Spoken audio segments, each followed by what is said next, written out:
Aujourd'hui, encore une actualité littéraire, encore une actualité importante et peut-être inattendue pour la chaîne. On va encore parler bande dessinée, on va parler du journal de sortie d'inceste, ce que Cécile C. de Cécile C. Attention, ça va pas être facile.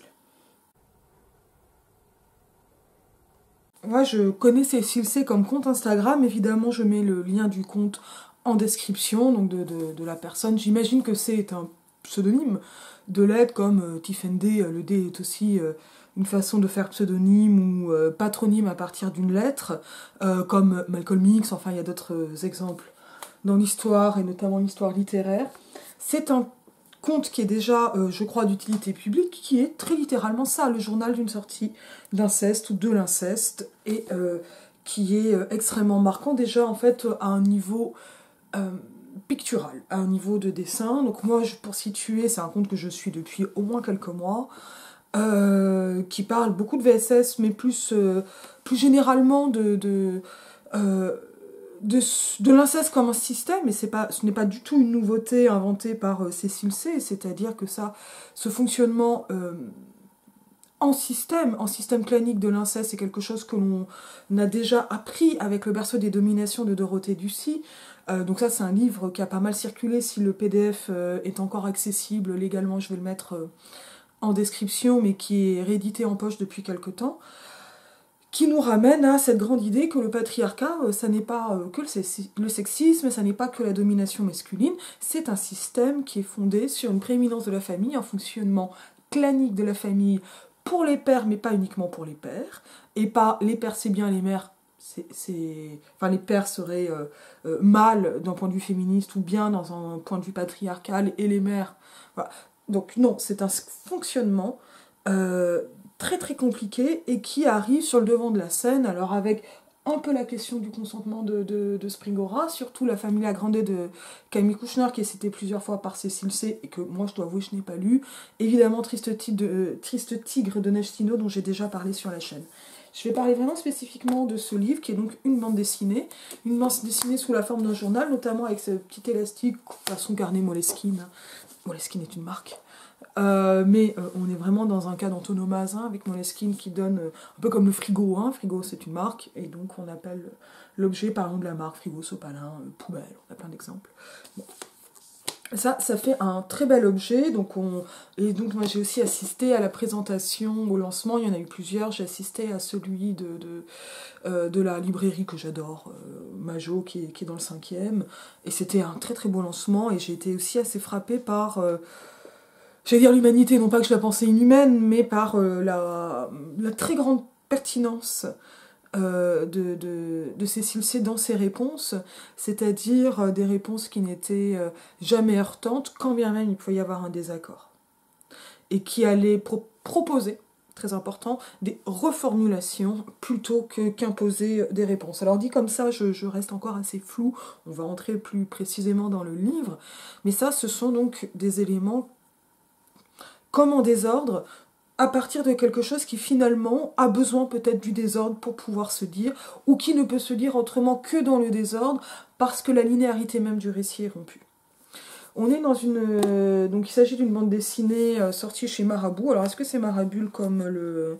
Là c'est une question que je me suis posée, comme j'imagine, comme la bande dessinée de Florence Rivière et Steren, Hachette Livre... Ah, c'est Hachette ça. Septembre 24, donc sortie très très récente, avec quelque chose de très joli en termes de maquettage, puisqu'on a la jaquette, et donc moi j'ai aussi une très jolie dédicace, hop, là, et bon, moi je n'ai pas pu rester pour la dédicace, je l'ai récupérée plus tard, donc un grand merci à Cécile C pour Azélie et la petite fille que tu as été, parce que ça parle en fait à tout le monde, qu'on ait ou non été victime d'inceste, et en fait là il s'agit aussi d'expliquer donc l'inceste, l'incestuel, etc. Donc Cécile C est artiste, a fait une école d'art, a un enfant, etc. et est victime d'inceste, mais il s'agit évidemment d'un récit autobiographique, mais pas d'un récit autobiographique, et il ne s'agit pas d'un récit de victime, il s'agit d'un récit d'émancipation. Et ce récit d'émancipation, il va passer vraiment par la bande dessinée. Évidemment, trigger warning, quand bien même je vais essayer de pas être visuel, ce qui est compliqué, ça, je sens de BD. Puis en fait, j'y pense pas, moi, c'est-à-dire, en fait, et puis je crois que ce qui peut faire du mal, non pas que je vais vous dire que finalement ça fait du bien, etc. Ça arrive des fois pas, et on a quand même du mal à le gérer, mais ne réside pas forcément dans la dimension graphique, visuelle, sensible des détails, mais en fait dans une certaine maltraitance qu'il peut y avoir à partager certains détails. Et voilà, donc là, on en est là. On a une préface du juge Édouard Durand, une très belle dédicace, mais je vois pas de collection Marabule, donc peut-être que c'est pas la même collection. Et voilà, ça c'est un papier qui est assez doux, très légèrement plastifié, mais qui a un aspect très très papier. Et on va aussi un peu parler du dessin.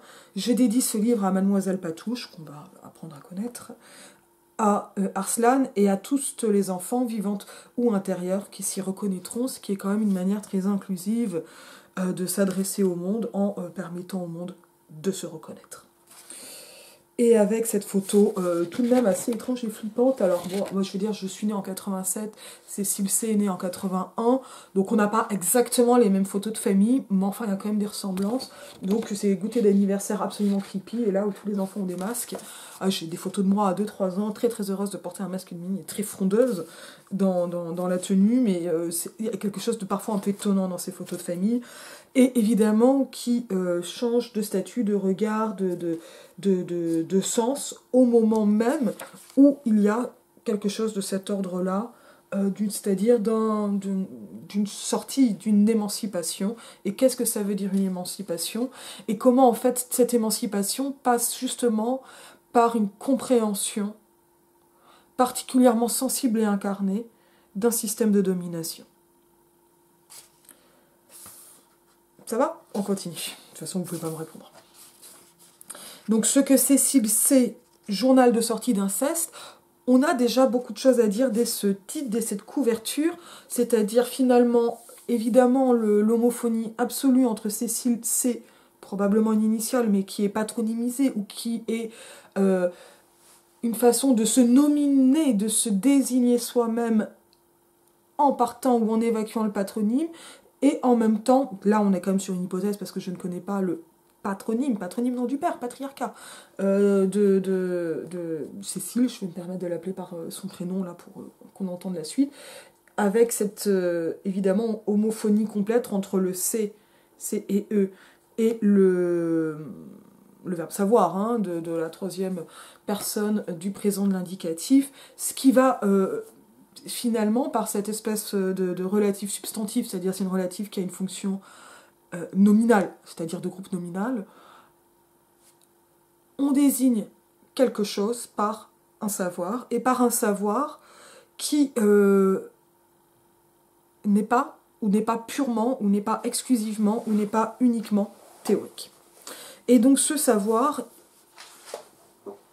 il devient finalement ce qui va remplacer, ce qui va se substituer au patronyme, et en même temps donc désigner le livre, mais ce faisant aussi redésigner son autrice. Et donc là, il y a quelque chose au niveau de ce qu'on peut appeler un pacte autobiographique, si on reprend Philippe le Jeune, avec une espèce de triple identité entre le personnage, le narrateur et l'auteur. Donc tout cela peut être genré différemment, évidemment. Cette identification, elle se reconstruit, elle se reconfigure, justement par le savoir dont il est question dans le livre, dans la bande dessinée, et par cette désignation, par le savoir, qui va donc aussi en écho sonore, redésigner, remodeler, redéfinir son autrice. C'est exactement ça, une émancipation, en fait. On a un sous-titre qui est aussi souvent, en fait, celui qui est le plus retenu. Donc, ce que Cécile C, finalement, c'est le thème, c'est le titre thématique, ce dont on parle. Et on a ensuite un titre rématique, c'est-à-dire le genre auquel ça appartient. Et donc là, en fait, on a quelque chose qui est de l'ordre du journal. Et donc le journal, ça va nous amener du côté de l'autobiographie, et d'une dimension autobiographique avec une forme de pacte. Et j'allais dire l'assumage, c'est vraiment très très mal dit, mais la possibilité d'assumer une consubstantialité ou identification ou une identité ou une, voilà, entre autrice, narratrice, personnage. Voilà. Alors quand je dis narratrice, ça va être personne qui parle dans l'œuvre. Hein. Donc là, voilà, il y a quelque chose qui s'annonce comme factuel en fait. Mais ce qui est vraiment important ici, c'est ce qu'on appelle le complément du nom, ou le génitif, ou l'expansion du nom, d'une sortie d'inceste. Et plein de choses sont ici importantes. C'est-à-dire, donc le journal, ah oui, ce qu'on a aussi avec le journal, c'est l'aspect a priori linéaire.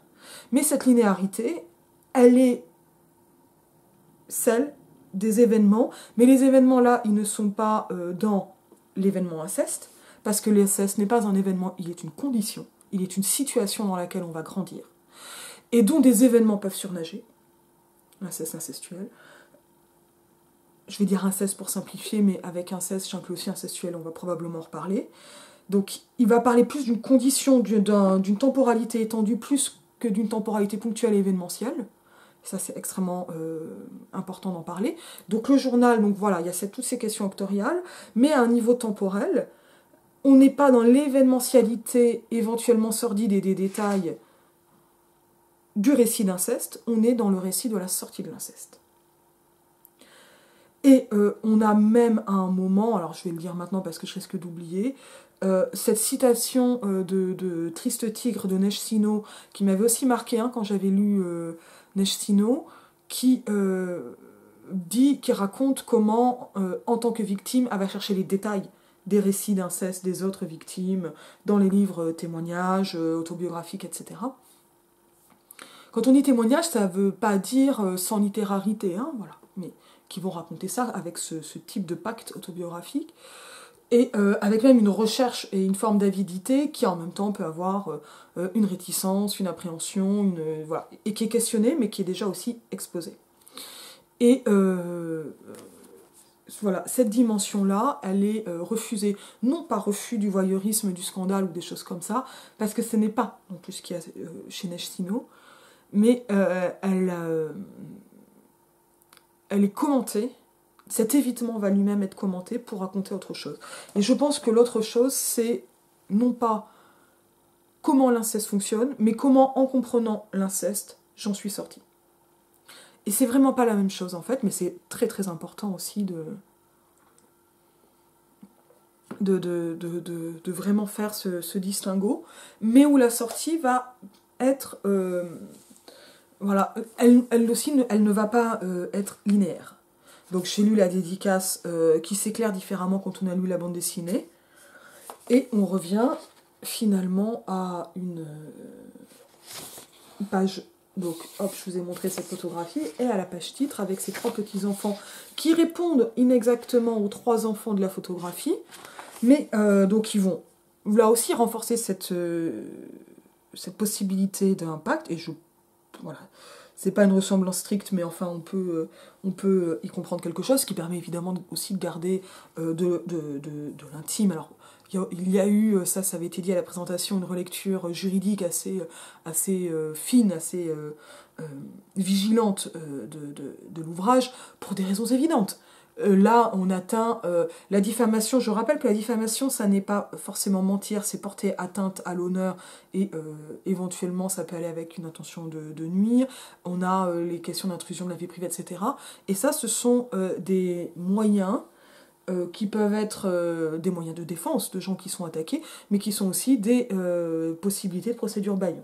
Et donc, d'un point de vue éditorial, il est logique, légitime c'est une autre question, mais il est très logique qu'il y ait une anonymisation, au moins pour des raisons juridiques, et bien sûr que cette anonymisation, elle a également des raisons autres, qui vont être en fait de l'ordre d'un va-et-vient permanent, comme on le voit déjà dans le titre, dans le journal de sortie d'inceste. C'est pas journal de ma sortie d'inceste, ou de sortie de l'inceste. On a quelque chose qui est une catégorie littéraire, qui va nous désigner un type de document, qui en soi n'existe pas, mais donc qui va se présenter comme tel, alors qu'il n'existe pas en tant que on va pas le trouver dans le dictionnaire du littéraire en fait, mais en vrai ça existe, il y en a d'autres. Triste Tigre d'une certaine façon, mais Triste Tigre a quand même un emploi temporel un peu différent. Mais là on n'a pas, le journal annonce l'autobiographie, la factualité notamment, mais et l'identité, voilà, cette dimension diariste, Mais journal de sortie d'inceste, là, on n'a aucun article, ni défini, ni indéfini. Et l'article 0 ou l'absence d'article, elle va aussi nous permettre donc de désigner évidemment le type littéraire, mais elle va effacer quelque chose de l'individualité de l'autrice, des personnages, etc. Donc on a un récit comme ça qui n'est pas exactement un récit d'ailleurs, c'est très dur de définir ce texte, et ça avait été aussi un des questionnements de la présentation à laquelle j'ai assisté à Majo, mais on va avoir comme ça des allers-retours permanents entre des systèmes très individualisants, autobiographiques, personnels, et en même temps, donc un effacement de ces caractéristiques d'individualité pour comprendre un fonctionnement au-delà de la question personnelle. Et c'est ça aussi qui va faire que le texte fonctionne extrêmement bien, enfin que le texte, que la bande dessinée. Ça dure toute la vie une évasion, c'est tout le temps à refaire. Et donc ça c'est entre guillemets, il s'agit évidemment d'une épigraphe qui est mise donc en exergue de Benoît de Groot, et qui est quand même souvent bien connue des féministes et des personnes qui s'intéressent à ce qui se dit aujourd'hui autour d'inceste, parce qu'elle est aussi l'épigraphe du podcast de Charlotte Bien-Aimée, un podcast à soi, et notamment de Peut-être une nuit sur l'inceste, et Peut-être une nuit, donc qui reprend la chanson de Barbara, et qui est un très très beau podcast. Et en tout cas, tout le podcast reprend cette phrase de Benoît de Groot, donc, qui était une féministe très importante. Et donc ça, c'est important.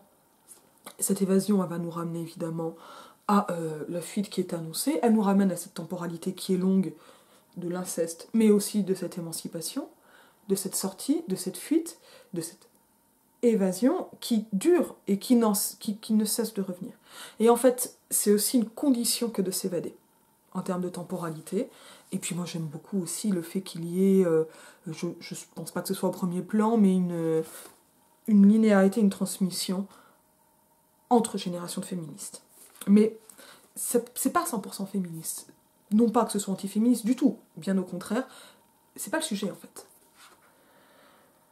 On pense que l'inceste, c'est une histoire de sexe entre un père et une fille, à la rigueur entre un frère et une sœur. Et là, on a ce dessin qui est bouleversant.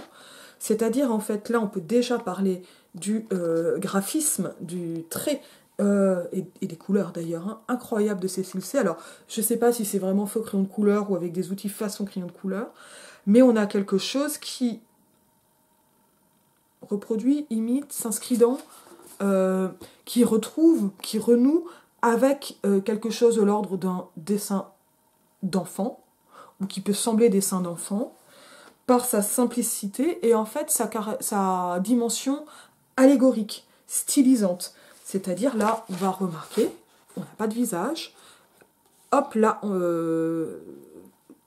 la figure paternelle finalement avec sa couronne, patriarche sur son trône, n'a pas de membre, si je puis dire, hormis celui que l'on voit, c'est-à-dire ce phallus rouge qui dépasse et qui par le jeu des couleurs, pas 100% primaire, parce que là on a quand même voilà, le rouge, quand on regarde bien, on l'a ici un peu dans le contour, on l'a dans la dimension phallique et on en a un petit peu dans les bras. Bon, le rouge c'est plus ou moins symbole de danger, en tout cas on va souvent le reprendre comme tel, comme les panneaux d'interdiction, les sens interdits, etc. Mais aussi évidemment le sang qui va gonfler une verge. Et avec une disproportion complète de taille, qui est bien celle entre un enfant et un adulte, les changements de couleur, mais voilà, là on est dans un trait qui est très stylisé parce que ce que l'on a, ce sont des statures sociales, des représentations qui peuvent correspondre à ce qu'on appellerait un child gaze, à une vue d'enfant, à hauteur d'enfant, c'est-à-dire aussi bas qu'un enfant, avec voilà, ce qui vont permettre une identification justement par l'effacement des caractéristiques individuelles. Et on peut noter aussi les rappels de couleurs, donc là comment le rouge circule, comment le jaune se répond, etc. C'est magnifique comme dessin, c'est extrêmement simple et ça peut sembler c'est ce que je disais quand même dans la vidéo sur le livre de Geneviève Sellier, ça peut avoir l'air simple, ça ne veut pas dire que ça l'est. Et là, ça continue. Mais c'est tellement autre chose, l'inceste. L'inceste, c'est avant tout un rapport à la vérité et au silence. Donc là, on aura des pages qui vont être plus fournies. Mais on va voir d'emblée qu'on va approcher par cette figure de style qu'on appelle l'épanorthos, c'est-à-dire une figure de correction qui va avancer en tâtonnant, en essayant de dire, en partant ici de la doxa, c'est-à-dire ce qu'on va imaginer, pour apporter non pas un démenti, non pas un paradoxe, mais une correction, quelque chose qui va être plus juste, et ce plus juste, il va désigner un ensemble, et on n'a plus le face-à-face que l'on a ici, et qui est déjà horrible, hein, mais ce que l'on a, c'est l'ingestion. Et c'est pas mieux. L'ingestion complète, où on va reconnaître les mêmes figures, et avec une espèce de régression à un stade fœtal, puisque l'inceste, c'est aussi ce qui va au-delà de la sexualité, parce qu'en fait, on le comprend là, hein, il ne s'agit pas, ou pas uniquement, ou même finalement assez peu, mais quand même de sexualité. Ce que l'on va avoir, c'est un rapport où l'autonomie est impossible. Un rapport, enfin un système familial. Et qui va aller ensuite avec l'inceste, c'est avant tout un rapport à la vérité, et au silence, et donc ici, donc ses lèvres cousues, c'est très barré. L'inceste, hop, et donc là, on voit la continuité hein, d'une case à l'autre, alors je pense que je le fais dans le mauvais sens, je ne sais plus dans quel sens ça va apparaître à l'écran. C'est le nez au milieu de la figure, on sait qu'il est là, mais on ne le voit jamais, et burk, on ne veut pas y mettre les doigts. Donc, hop, la simplicité, elle est enfantine. On parle d'enfant, on parle d'inceste. L'inceste, ça n'est jamais une histoire entre deux individus, c'est toujours une histoire de famille, de domination, de savoir qui commande et qui regarde ailleurs. Comme l'écrit Dorothée Ducy, c'est le berceau des dominations. Et donc là, on arrive, on va dire, nouveau moyen graphique par les cases. Les lèvres cousues sont reprises ici pour filer finalement la métaphore par le dessin, pour en montrer une forme de contiguïté ici, donc avec les lèvres cousues, mais surtout cette insistance sur ce nez, qui est pour ainsi dire phallique, mais ça, là on est dans une interprétation. En tout cas, quelque chose qui va remotiver l'expression la plus simple, de silence par les lèvres, mais de la visibilité, avec cette expression du nez mais de la figure, qui vont finalement ensemble, comme le nez et les lèvres. Juste du texte, hein, beurre qu'on ne veut pas y mettre les doigts, mais ça en fait, là on voit aussi qu'on a des étapes qui vont être des étapes de, pas de description, d'analyse, de saisie, d'approche, de théorisation progressive de ce qu'est. Mais là on n'est pas à un moment qui est par exemple un moment d'éveil, on est à un moment où, allez, je vais te raconter. Et ici, la narration, si on parle en termes de séquentialité de la bande dessinée, elle va se faire par le dessin qui va avoir les yeux, ici, qui vont un peu comme des événements ou des attitudes différentes. Les deux interprétations sont possibles. Et le texte, qui finalement retravaille aussi la séquentialité de la bande dessinée, puisque chaque ligne va être à la fois temporelle et spatiale, dans le sens où ça va désigner différents rôles joués par les membres de la famille, qui regardent, qui commandent, qui regardent ailleurs. Et donc, hop, comme un résumé, on se rappelle chez Sarah Ahmed, ça revient souvent les espèces de phrases punchline, le berceau des dominations, et on voit bien que le berceau, c'est un berceau réel, c'est un berceau de bébé, et c'est là où on voit que le dessin, avec cette simplicité apparente, hein, simplicité ne veut pas dire facilité, et là, moi d'ailleurs, ça n'a rien de simple, par exemple, ce travail des couleurs. La surimpression comme ça des couleurs qui fait cohabiter finalement le danger des rouges avec des couleurs plus jaunes, plus vertes. Regardez, hop, le visage et le bébé se répondent, mais tout le reste est rouge. Parce que finalement, ce n'est pas la personne en elle-même qui est dangereuse, c'est tout le système qu'elle va mettre en place, qui est parfois irrité, etc.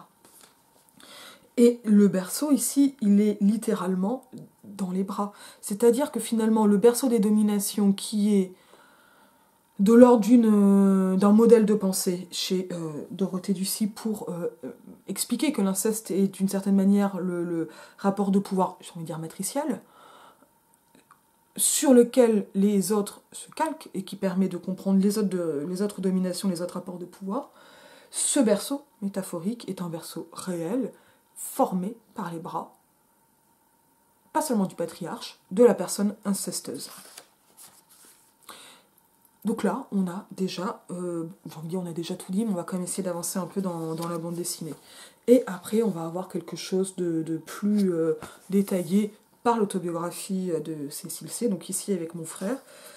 C'est-à-dire que et l'autobiographie, elle est complètement claire ici, entre la photo de Cécile, qui me semble blonde, même si elle a l'air d'avoir les cheveux un peu bleus sur cette photo, mais ça n'a pas l'air d'être très naturel. J'ai un frère, il est noir, c'est-à-dire l'autobiographie, elle va passer par la photographie qui est factuelle, et qui se signale comme un document, et non pas comme une narration par le trait, par le dessin, ou une allégorisation. Et en même temps, on va avoir ce texte, très simple, j'ai un frère, il est noir, qui en fait semble entrer en contradiction avec la photographie, puisque Cécile C n'a pas un phénotype noir, mais vraiment blanc. Et donc, quelque chose de l'ordre social-racial, de construction de la race, entre ici de manière surprenante, d'une certaine... Enfin, bon, je veux dire, j'avais vu la présentation avant de lire le livre, donc finalement ça avait été évoqué, et notamment les rapports entre système racial, racisation et leur rencontre, leur intersection avec les systèmes le système patriarcal et le système incestuel. Ce sont d'autres façons de dire des choses qui se rejoignent et se différencient. Pour marquer une surprise et qui va amener ensuite un récit. Pendant des années, j'étais très fière de dire, moi quand j'étais petite, je savais pas que mon frère était noir.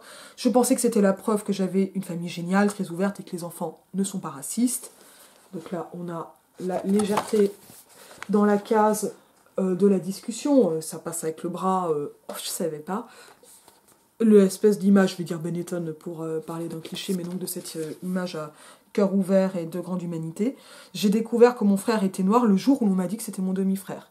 Et donc là, on voit qu'il y a quelque chose entre la dimension raciale et la dimension généalogique qui va ramener un récit d'enfance, de la figure allégorique, qui est donc là autobiographisée et qui à d'autres moments sera généralisée ou désindividualisée, abstractisée, allégorisée pour permettre, alors pas forcément pour permettre, mais ce qui permettra une forme de théorisation par l'abstraction.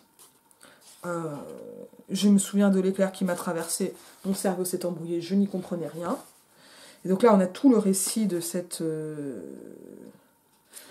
frère, un questionnement de la petite fille, je vous passe les détails parce que, déjà, allez lire la BD, hein, elle est vraiment importante. Et en fait, on va passer donc de ce récit avec une incohérence majeure sur le statut généalogique du frère qui devient un demi-frère, qui est mise à distance par le personnage narratrice. Et donc là, on a la petite fille d'un côté, l'ancestor de l'autre, son père. Et la case, finalement, elle est reprise pour amener cette analyse. Et ça, en fait, c'est des mouvements d'explication qui vont être assez permanents dans le texte. Stop. Est-ce que tu vois que rien ne va dans cette histoire barrée famille? Et ça, c'est déjà, là, tout est intéressant. Et surtout, à 8 ans, j'étais une enfant éduquée à ne pas voir la réalité, à ne pas voir que mon frère ne pouvait pas avoir le même père que moi. Pour des raisons donc phénotypiques. Et on a ensuite en même temps une liste de points à côté. Donc en fait, ce qu'on va avoir ici, dans ce journal d'une sortie d'inceste, c'est en même temps toute une explication, tout un cheminement pour montrer, pour dire, pour finalement montrer ou désigner ou réaliser en pratique le red flag. Et à partir du red flag, une façon, une herméneutique qui permet de comprendre le système incestuel. Et donc c'est évidemment extrêmement important sur l'inceste. Alors moi je dirais que c'est un livre qui est important même sans l'inceste, même si ça serait quand même ridicule de passer à côté, parce que ce dont il s'agit, c'est d'interprétation des signes, il s'agit de se faire confiance, il s'agit de savoir ce que l'on pense, ce que l'on sait, de savoir quel est le statut de ce que l'on sait et de comment les choses peuvent se mettre en place justement par ces contradictions. J'ai toujours vu et su que mon frère était noir, J'ai posé des questions, on m'a répondu n'importe quoi. Et j'ai cru parce qu'une enfant ne peut vivre en mettant en doute la parole de ses parents. J'ai été programmée pour ne pas voir, pour croire aux mensonges, et l'inceste, c'est ça. Donc là, on va la voir avec le retour à la petite fille et à ce patriarche à couronne, image évidemment non factuelle, hein, mais qui nous permet de voir que ces questions d'interprétation, elles correspondent peu ou prou au gaslighting, ou à un autre livre que je n'ai pas forcément vu d'ailleurs cité, qui est l'effort fait pour rendre fou. J'ai oublié son titre, je vais essayer de voir si je m'en souviens. Mais donc, finalement, ce qui va fonctionner comme un déclencheur a posteriori, et donc ici un déclencheur de l'entrée dans le journal, c'est un souvenir qui n'est pas un souvenir de violence sexuelle. C'est le souvenir d'une parole impossible, et d'un étonnement d'enfant, et de la façon dont cette incompréhension normale, en fait, logique, légitime de l'enfant a été écrasée pour permettre, de manière à, alors la question du but ici est quand même compliquée, mais enfin elle va avec un ensemble, à imposer un pouvoir qui est aussi un ordre du monde et une façon d'expliquer le monde. Et c'est essentiel de comprendre que le pouvoir va toujours avec son explication et sa façon d'interpréter le monde. Et évidemment que ça ne fonctionne pas et qu'il y a des contradictions. Donc finalement, le pouvoir est d'autant plus puissant, autoritaire, qu'il peut être arbitraire. C'est-à-dire qu'il va imposer des choses alors même que ces choses ne vont pas avoir d'assises épistémologiques, c'est-à-dire que ce savoir n'en est pas un, en fait. On parle de fascisme aussi, en fait, en parlant de ça. Et donc là, on va voir après donc, une entrée un peu plus profonde dans l'arbre généalogique et la situation très particulière de Cécile C, mais qui est extrêmement claire pour comprendre. Alors peut-être pas son arbre généalogique parce que là on comprend, mais évidemment c'est pas évident. Et en fait ce qui va compter, c'est le fait que ce ne soit pas évident, et que cette difficulté même, elle est signe. Elle est, alors comme on dit actuellement red flag, elle va être en tout cas un signal de déraison, de brouillage des signes, éventuellement de gaslighting si on veut, on parlera de gaslighting si vous voulez, mais elle va dire quelque chose de ce qui est à ce niveau-là, et notamment donc de ce qui va s'appeler des nœuds dans l'arbre, et qui explique cette difficulté à représenter. Régulièrement, dans la bande dessinée, revient la formule « et c'est ça l'inceste », souvent capital, et c'est aussi un moment qui est très important, parce que finalement, il y a comme une impossibilité à la théorisation complète, ou en tout cas, ce n'est pas ça qu'il s'agit, ce dont il s'agit, c'est de cette compréhension, et du partage de cette compréhension qui ne peut se faire que par étapes, comme une formation dont le plan, la maquette, etc., là je parle en tant que prof, n'est pas en elle-même prévisible ni programmée, mais l'entrée, elle se fait finalement par quelque chose qui est visible. Un arbre généalogique, c'est pas une donnée complètement publique, mais enfin, et c'est quand même quelque chose qui peut être su, et donc la question c'est qu'est-ce qui va se passer d'une manière intrafamiliale autour, qu'est-ce qu'on en fait, etc. Voilà, c'est ce que j'ai appris à faire toute ma vie depuis que je suis petite, circuler, il n'y a rien à voir, et l'inceste, c'est ça. Et l'inceste, c'est ça. Et donc, on voit bien une insistance extrêmement importante pour déplacer la définition standard de l'inceste, qui ne permet pas de comprendre ce qui va se passer en inceste, au moment de l'inceste, et à mon avis d'ailleurs au-delà, mais le sujet c'est l'inceste, et qui va se passer sur des moments d'ouverture de parole. Quelque chose se dit, quelque chose se comprend. Ici, la petite fille qui parle à son père, et boum, ça referme. Et ça renferme, et ça accroche, et ça attache, aussi dans le sens du lien affectif. Ce qui rend tout très compliqué, évidemment, et ce qui fait qu'on est particulièrement lié, mais ligoté. Très belle image ici du serpent K de la jungle, hein, qui hypnotise, mais qui en hypnotisant en fait est en train d'étouffer pour enlever les défenses. C'est ça, l'inceste. Et qui va avec donc des souvenirs, des étonnements, qui sont redonnés à différents moments, et qui s'arrêtent. Et donc finalement, là, les réminiscences, les souvenirs sont suivis de silence. Mais là, il n'y a plus de silence puisque c'est dans la bande dessinée. Et c'est ça, le journal d'une sortie d'inceste. Et donc avec une grande question donc, de transmission et d'aller chercher l'enquête là, qui va vraiment se raconter dans le carnet par des éléments, d'autres témoignages, la façon dont les choses se rencontrent avec l'actualité, le retour à des personnes de la famille, l'une, l'autre, etc. Et cette impression de cercle concentrique, c'est-à-dire à la fois d'évitement mais aussi d'approximation. J'ai envie de dire d'asymptote, même si l'asymptote, ce ne sont pas des cercles concentriques, mais on s'approche, on s'approche, on s'approche. Mais pas comme le serpent, finalement, c'est qu'en s'approchant, on s'approche d'une centrale. Et on va dire que c'est dit sans jeu de mots. Pour aussi évoquer cette question qui est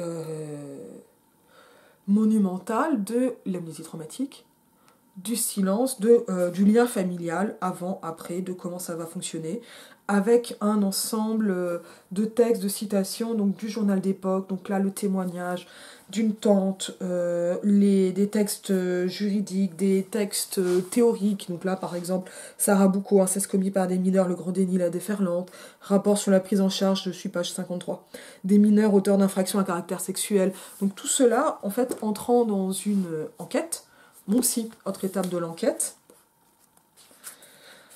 Et là, je ne vais pas donner les détails, tout un passage sur Freud, et donc avec des moments même de boum, et là, paf, de théorisation. Là, je suis passée à la page 59, hop, encore du jaune, donc des encas. Et donc, ça fait un texte qui est extrêmement... qui n'est pas un texte d'ailleurs, puisque enfin, c'est quand même une bande dessinée. Ça nous fait un ensemble qui est extrêmement polymorphe. Alors, j'avais déjà parlé ici de... Moi, ce que j'aime, c'est les monstres. J'ai beaucoup aimé les BD de Liv Stremkis, donc on a quelque chose de cet ordre-là, mais c'est encore pire, ou c'est encore plus radical dans la polyphonie des types de documents, d'histoire, et avec, voilà, en fait, quelque chose qui n'est jamais linéaire, qui n'est pas non plus thématique, mais qui est quand même séquencé, et voilà, et qui va amener ces espèces d'approximation, donc pas pour le vague, mais pour on s'approche, on s'approche, on s'approche. Et avec tout un passage donc, sur l'histoire de l'art, je ne donne pas les détails, c'est extrêmement intéressant. Sur les réactions familiales, sur le passage avec la famille, sur toute une séquence sur l'incestuel et sa mauvaise compréhension qui amène ce que Patricia Romito appelle une euphémisation, c'est-à-dire une minimisation des faits, une dédramatisation, qui permet de dédouaner, en fait, de déculpabiliser, de déresponsabiliser, et donc de construire l'impunité. Et donc là, je vais mettre comme ça plusieurs détails. Donc la colère sur la pédophilie, alors même qu'on est incesteur, les lettres du père qui sont resserrées et commentées, notamment surlignées au crayon, etc.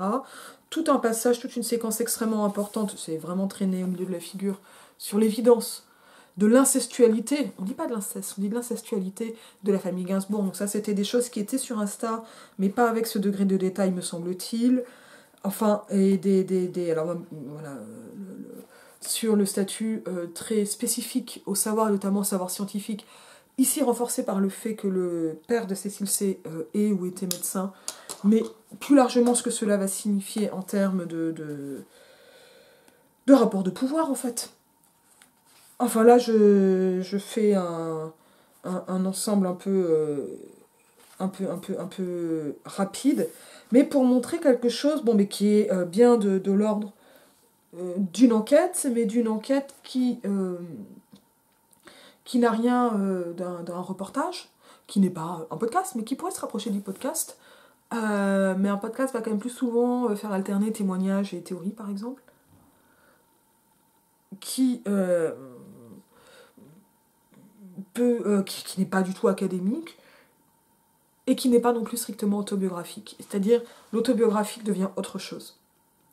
Et je crois qu'il y a quelque chose d'extrêmement puissant justement dans la désindividualisation, parce que cette désindividualisation, en fait, elle est une entrée en soi-même, et donc aussi une sortie, par exemple, du patronyme et du système familial. par la reconnaissance et la possibilité d'identifier, il y a une mise à distance littérale dans le texte. Et donc le récit se complexifie parce qu'il va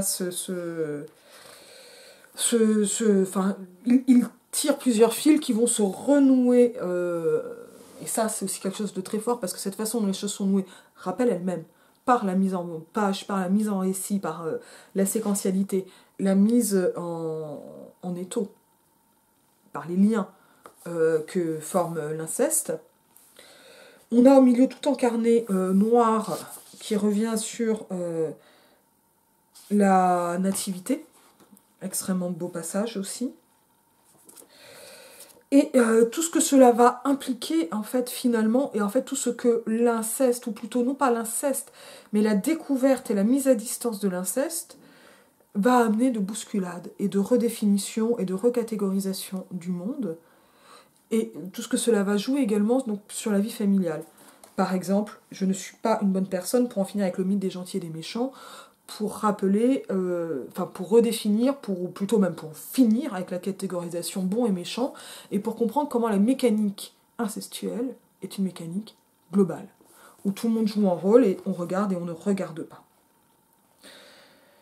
Et voilà, là, juste en passant, distinction homme et artiste, culture de l'inceste, Iris Brie notamment est définie. Donc là, le passage sur l'intimité, il est sur fond noir.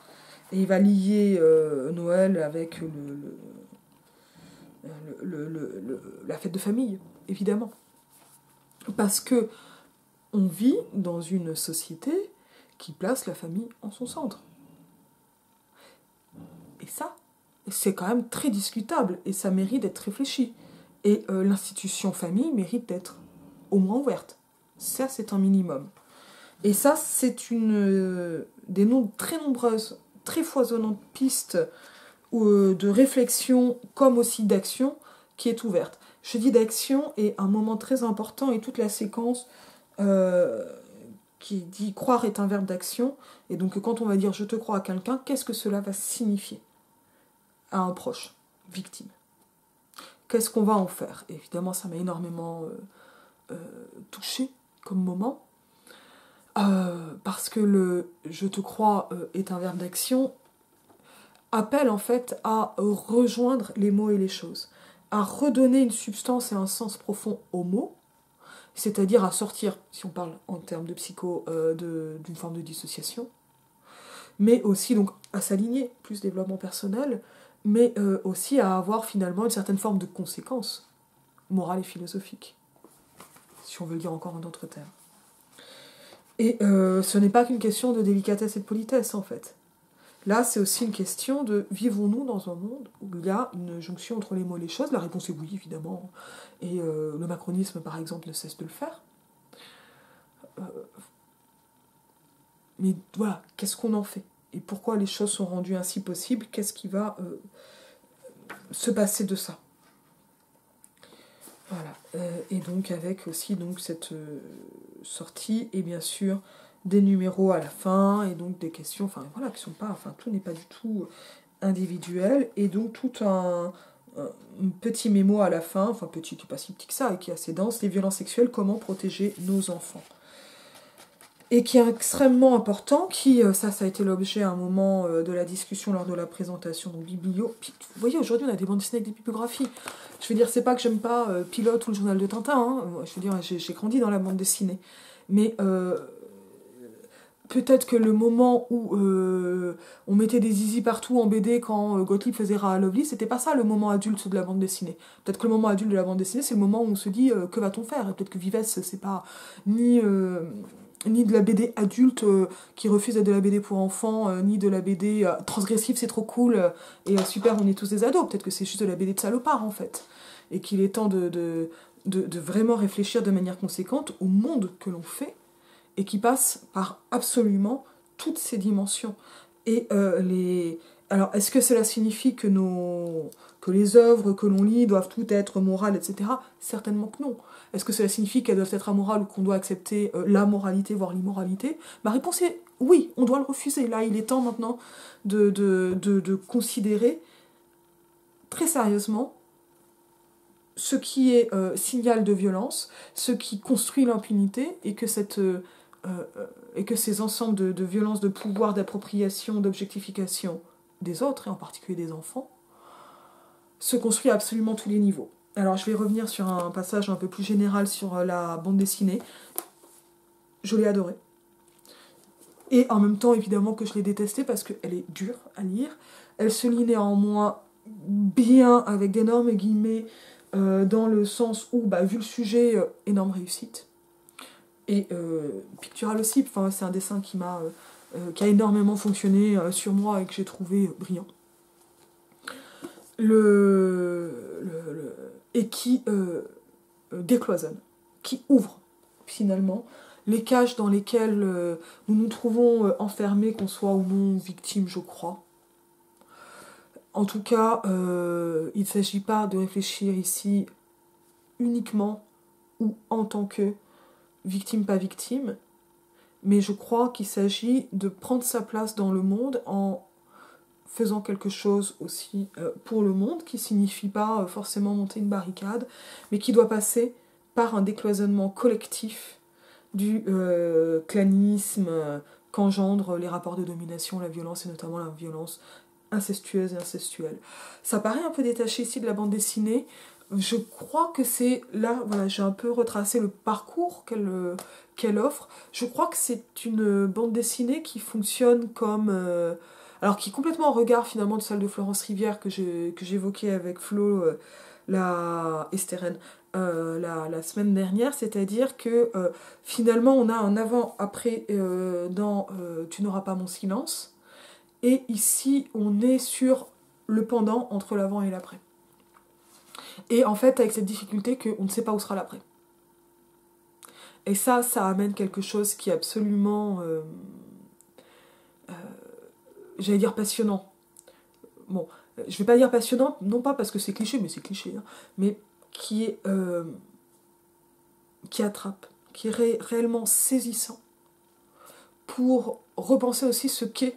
Voilà, j'ai beaucoup insisté sur les questions de temporalité, et la bande dessinée est un art qui permet vraiment de jouer de manière extrêmement intéressante sur ces questions donc de séquentialité, de continuité, de temporalité.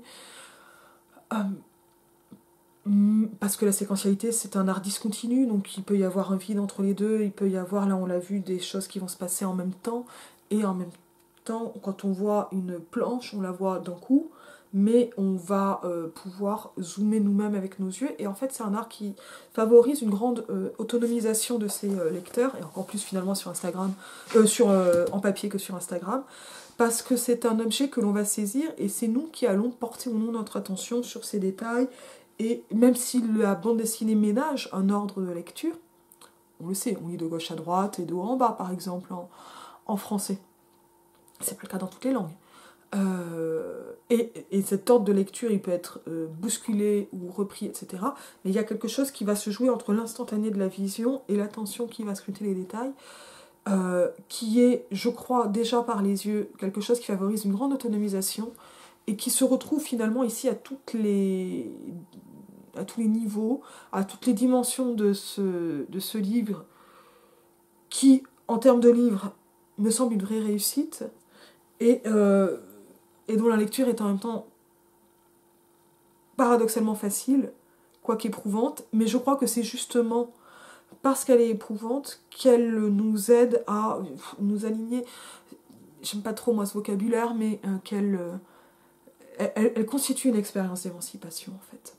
Et aussi justement, et de véritable partage de cette expérience. Et ça c'est quelque chose qui est, je crois, particulièrement fort.